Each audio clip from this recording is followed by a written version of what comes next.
مسلم league نون کی وجہ سے آج اگر دلی میں بھی ہے تو پیپلز پارٹی اور مسلم لیگ نواز کی وجہ سے، اور آج اگر تیل مہنگا ہے تو پوری دنیا میں تیل مہنگا ہے۔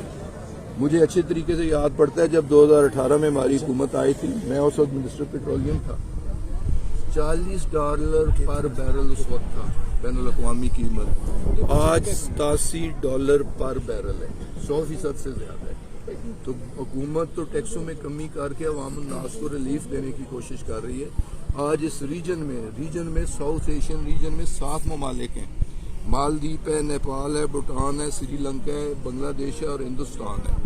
7 ممالک سے اگر سستا تیل ہے تو پاکستان ہے، لیکن اس کے باوجود میں سمجھتا ہوں کہ مہنگائی ضرور ہے، اور ہماری حکومت دیکھیں نا 262 ارب روپیہ غریب لوگوں کو، مستحق لوگوں کو احساس کفالت کے نام پہ تقسیم ہو رہا ہے۔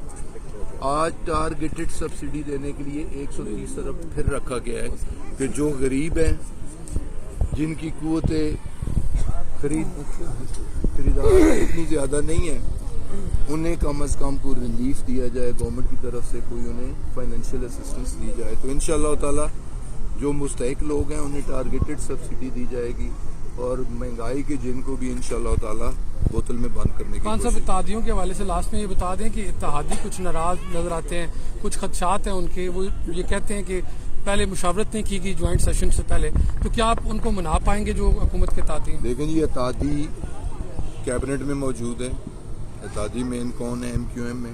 اتحادی مین کون ہے؟ پی ایم ایل کیو ہے۔ پہلے ایک وزارت تھی، اب 2 لے لی۔ ایم کیو ایم کی بھی 2 وزارتیں۔ ہر ایشو پہ کیبنٹ میں ڈسکس ہوتا ہے۔ الیکٹرانک ووٹنگ سسٹم پہ ہر کیبنٹ میں ڈسکشن ہوئی۔ الیکٹرانک آئی ٹی کے وزیر ہی ایم کیو ایم کے ہیں۔ ہر ایشو پہ انہیں اعتماد میں لیا گیا، تو اتحادی فلی آن بورڈ ہے، اور اتحادیوں کا کوئی اختلاف نہیں ہے حکومت کے ساتھ۔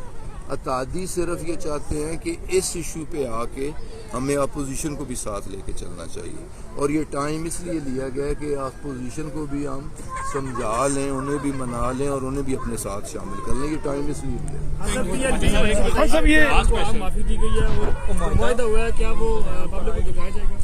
دیکھیں جی، معاہدہ جن لوگوں نے معاہدہ کیا انہوں نے اس معاہدے کی اہم شقوں کو سیکرٹ رکھا، مجھے اس بارے میں علم نہیں ہے، لیکن جو بھی معاہدہ ہوا پاکستان کے انٹرسٹ میں،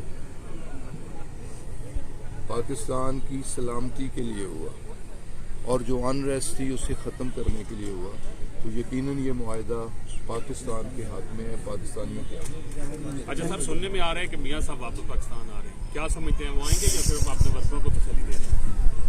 آئیں گے تو سیدھے جیل میں جائیں گے، تو میرا نہیں خیال کہ وہ آئیں۔ ہاں، تابوت میں آ سکتے ہیں، جس طرح ان کے بڑوں کے تابوت آئے ان کا بھی تابوت آ سکتا ہے۔ زندہ اگر وہ آئے تو سیدھے جیل جائیں گے، کیونکہ سپریم کورٹ آف پاکستان نے انہیں کنوکٹ کیا۔ Thank you.